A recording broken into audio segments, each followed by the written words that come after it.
नमस्कार, आप सभी का बहुत बहुत स्वागत है आपके चैनल पर। दोस्तों, हाल फिलहाल दिल्ली के मुख्यमंत्री अरविंद केजरीवाल को जमानत मिल चुकी है, बेल मिल चुकी है। इन पूरी प्रक्रिया को देखेंगे, आखिर इनको जमानत किन शर्तों पर, किन दो शर्तों के आधार पर मिली हुई है, सीबीआई का क्या कहना है, ईडी का क्या कहना है, आपको सुप्रीम कोर्ट का क्या कहना है, इन पूरी प्रक्रिया को देखेंगे हम लोग। इनको गिरफ्तार क्यों किया गया था, किन दो शर्तों के आधार पर इनको छोड़ा गया है, पूरी पृष्ठभूमि को देखेंगे। लेकिन सबसे पहले आप जश्न देखिए कि जश्न में क्या माहौल है, क्या जोश है, क्या जुनून है, क्या इनके चेहरे पे मुस्कान है। यहाँ पर चेहरे की मुस्कान देखो, इनके चेहरे की मुस्कान देखो, पब्लिक उत्साह देखो, काफी राजनीति में भूचाल आने वाला है। लेकिन सबसे पहले हम लोग यहाँ पे यह जानने का प्रयास करेंगे कि जमानत का मतलब क्या होता है। देखिए, जब भी किसी व्यक्ति को गिरफ्तार किया जाता है ना, तो गिरफ्तारी के बाद जब किसी व्यक्ति को ऊपर जो आरोप लगाया जाता है, जब उसका पूरा प्रॉपर जब सबूत नहीं मिल पाता है, तो सुप्रीम कोर्ट के द्वारा मतलब कि अदालत के द्वारा उनको कुछ राहत दी जाती है। भाई साहब, जब इनके प्रति सबूत नहीं मिला है तो फिर कहा इसको गिरफ्तार किया जाएगा। तो सीबीआई और ईडी पर दोनों पर जो अदालत है ना, उन पर कुछ आरोप लगाई कि भाई साहब आप लोग बिना मतलब किसी व्यक्ति को उठाकर डाल देते हैं जेल में। इसलिए इनको केवल बेल मिला हुआ है, केवल जमानत मिला हुआ है, फिर इनको गिरफ्तारी हो सकती है अगर इनके प्रति पूरा सबूत, क्योंकि ये आपको सीबीआई ईडी के प्रति आपको उनके प्रति हमेशा जवाबदेही होंगे, उनके प्रति सबूत इकट्ठा करने में हमेशा शामिल होंगे। तो अभी कुछ दिनों के लिए केवल इनको मतलब कि छोड़ा गया है, जमानत दी गई है। इन पूरी प्रक्रिया को देखेंगे और सबसे पहले ये देखेंगे कि आखिर इनकी गिरफ्तारी क्यों हुई थी। जो क्योंकि चुनाव से पहले इनकी गिरफ्तारी हुई, फिर चुनाव का समय कुछ दिन के लिए इनको छोड़ दिया गया, फिर चुनाव के बाद फिर इनकी गिरफ्तारी हो गई और अभी फिर इनका चौथी बार इनको दूसरी बार इनको जमानत मिल चुकी है। इन पूरी पृष्ठभूमि को हम जानने का प्रयास करेंगे कि आखिर क्यों इनको छोड़ा गया, क्यों जमानत दी गई। लेकिन सबसे पहले हम यह जानेंगे कि आखिर इनको गिरफ्तार क्यों किया गया था, गिरफ्तारी का सबसे बड़ा कारण क्या है, इसको हम जानने का प्रयास करेंगे। है देखिए, कहानी की शुरुआत होती है 2021-22 में। 2021-22 में दिल्ली सरकार ने सोचा कि भाई साहब, जो भी यहाँ पर सरकारी शराबें हैं, तो शराब की जो बिक्री होती है, अब उस शराब को किसी सरकार के कर्मचारी या सरकार के अधिकारी ना बेचकर उसे किसी निजी कंपनी के हाथ में दे दी जाए और उसको एक लाइसेंस के माध्यम से थमा दिया कि भाई साहब आप भी अब शराब की बिक्री करो। इसलिए सरकार ने सोचा कि भाई साहब अब इसके प्रति एक नीति बना दी जाए और यही नीति बनाया गया दिल्ली सरकार के माध्यम से। दिल्ली सरकार की इसी नीति को बोलते हैं आबकारी। आबकारी का मतलब होता है शराब। शराब में जो भ्रष्टाचार होती है, जो भी शराब के जो नियमित कानून होती है, उसके लिए एक नीति बनाया गया जिसको बोलते हैं हम लोग दिल्ली सरकार की आबकारी नीति। 2021-22 से बनाई गई थी और 2021 में इसको लागू कर दिया गया था। इसका उद्देश्य था कि शराब की बिक्री और वितरण को अधिक पारदर्शी, यानी इसको लोगों तक अधिक फैलाया जाए, लोगों तक पहुंचे, ताकि यह जो शराब है ना, इस सरकार के माध्यम से ना बेचकर, देखिए कोई भी सामान, जब कोई भी चीज जब कोई निजी कंपनी या किसी निजी प्राइवेट कंपनी के पास जाती है, तो वहां पर कर्मचारी अच्छे से काम कर पाते हैं, वहां के कुशल कर्मचारी अच्छे से काम कर पाते हैं और सरकार को वह टैक्स देती है, सरकार को फायदा भी होती है। यानी कोई भी प्राइवेट कंपनी जब काम करती है तो अच्छे से काम करती है और सरकार को उससे फायदा होता है। इसलिए सरकार ने सोचा कि भाई साहब इसको हम खुद से ना बेचकर किसी कंपनी को दे दी जाए, ताकि जनता तक पहुंचे, लोगों तक पहुंचे, अधिक पारदर्शी हो सके। इसीलिए शराब की बिक्री और वितरण को अधिक पारदर्शी और कुशल बनाना था। इस नीति के तहत सरकारी शराब दुकानों के बजाय निजी कंपनियों का लाइसेंस देने का फैसला किया गया था।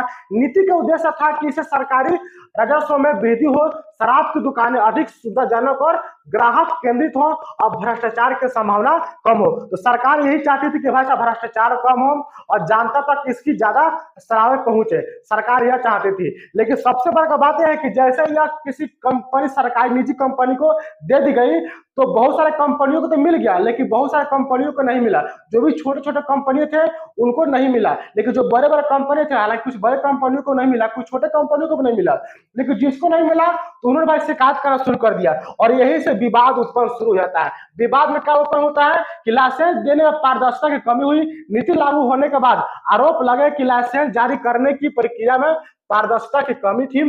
कुछ कंपनियों को जानबूझकर फायदा पहुंचाने का आरोप लगाया गया कि कहा गया कि कुछ कंपनी ऐसी थी जिन्होंने यह शिकायत किया कि कुछ कंपनियां ऐसी थी जिनको जानबूझ कर कुछ फायदा दिएगा, उनको अलग से लाइसेंस दे दिएगा कि भाई साहब आप ही शराब बेचो, लेकिन बहुत सारे कंपनियों को नहीं दिया गया। इसलिए उन कंपनियों ने शिकायत करना शुरू कर दिया।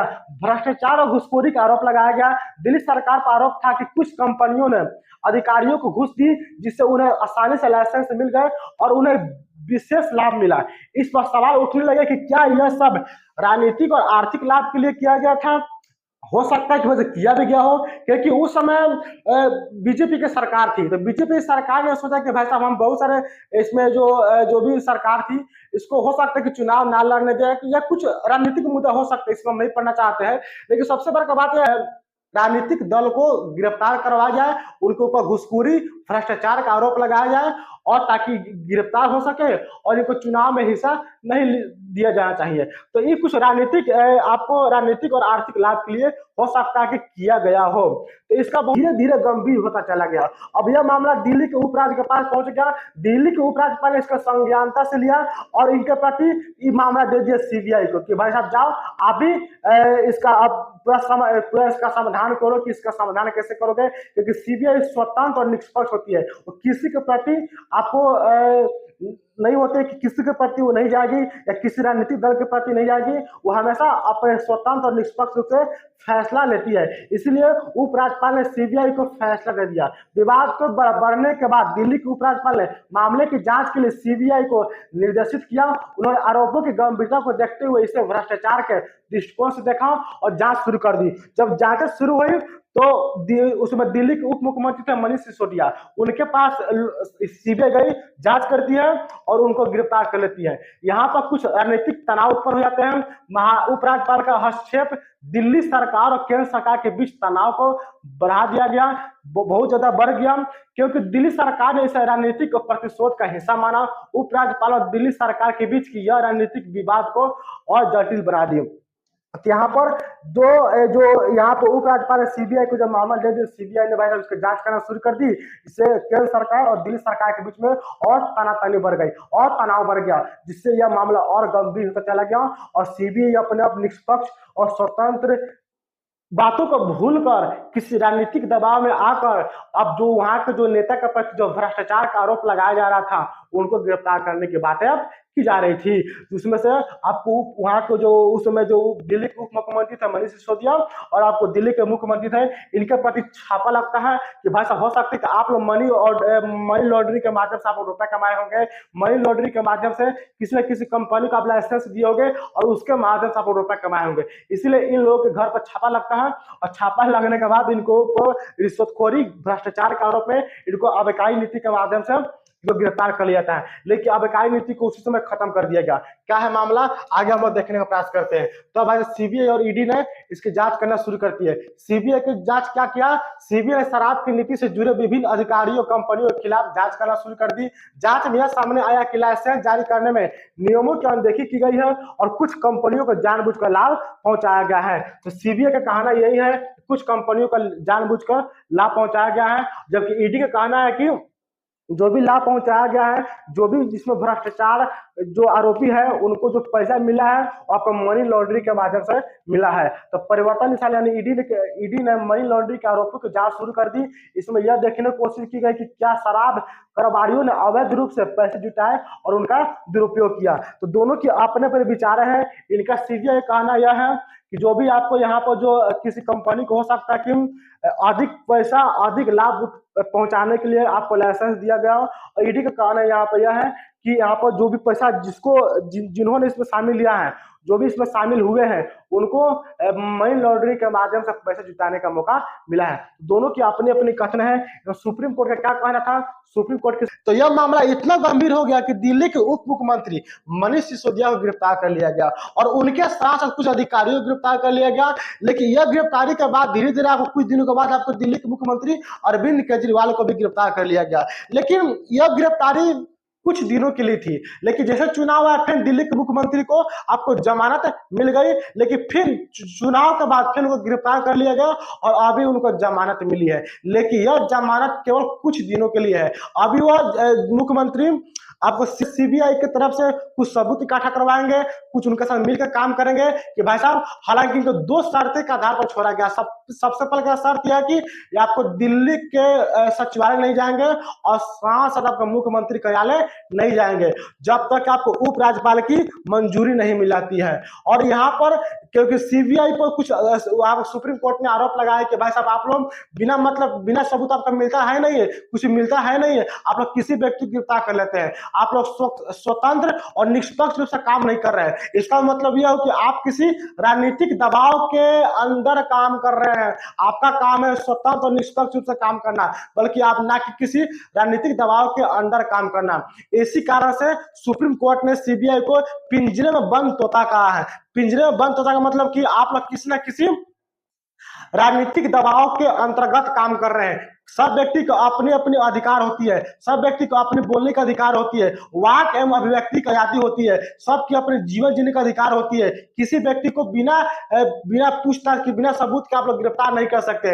इसलिए सीबीआई को भाई साहब इन्होंने आलोचना भी किया है सुप्रीम कोर्ट ने, अब कुछ फटकार भी लगाया है। अभी जो सुप्रीम कोर्ट के द्वारा जो इनको जो जमानत मिली है, कुछ शर्तों के आधार पर मिली हुई है, और सुप्रीम कोर्ट का क्या कहना है ईडी और सीबीआई को लेकर, उसके बारे में हम देखते हैं। यहाँ पर सुप्रीम कोर्ट ने अरविंद केजरीवाल को जमानत देने का आदेश दिया, जो उनके लिए एक बड़ी राहत थी। कोर्ट ने उनकी जमानत पर कुछ शर्तें लगाई, जैसे कि वो दिल्ली सचिवालय और मुख्यमंत्री के कार्यालय में नहीं जा सकते और आधिकारिक फाइलों पर हस्ताक्षर नहीं कर सकते जब तक कि लेफ्टिनेंट गवर्नर यानी उप मुख्यमंत्री मिलती है। यह शर्त पहले के एक मामले की जमानत के आदेश से ली गई है, जो कि सीबीआई द्वारा दर्ज एक अलग मामले में थी। तो भाई साहब, अभी इनको जमानत दो शर्तों में मिली हुई है कि अभी मुख्यमंत्री के कार्यालय नहीं जा सकते और सचिवालय कार्यालय नहीं जा सकते और किसी भी सरकारी फाइल पर साइन नहीं कर सकते। भाई साहब, क्योंकि अभी इनको जमानत मिली है ना, तो क्यों किसी कार्यालय जाए, क्यों आपका मुख्यमंत्री, क्योंकि जब मुख्यमंत्री के पद पर जाएगा तो पूरा अधिकार इनका हो जाएगा, जब अधिकार हो जाएगा तो खुद छूट जाएंगे। इसलिए अभी इनको अपने कार्यालय जाने पर इनको रोक लगा दिया गया है, ताकि सीबीआई के साथ मिले और अभी सबूत इकट्ठा करने में ये काम करे। न्यायमूर्ति भुजन ने सीबीआई की गिरफ्तारी के समय और आवश्यकता पर सवाल उठाया। उन्होंने कहा गिरफ्तारी का उपयोग केवल जरूरी परिस्थितियों में होना चाहिए और इसे उत्पीड़न के लिए नहीं किया जाना चाहिए। न्यायमूर्ति भुजन ने सीबीआई से सलाह दी कि वह अपने कार्य प्रणाली में पारदर्शिता बनाए रखें और एक निष्पक्ष एजेंसी के रूप में काम करें, ताकि जनता के बीच में विश्वास बने रहे।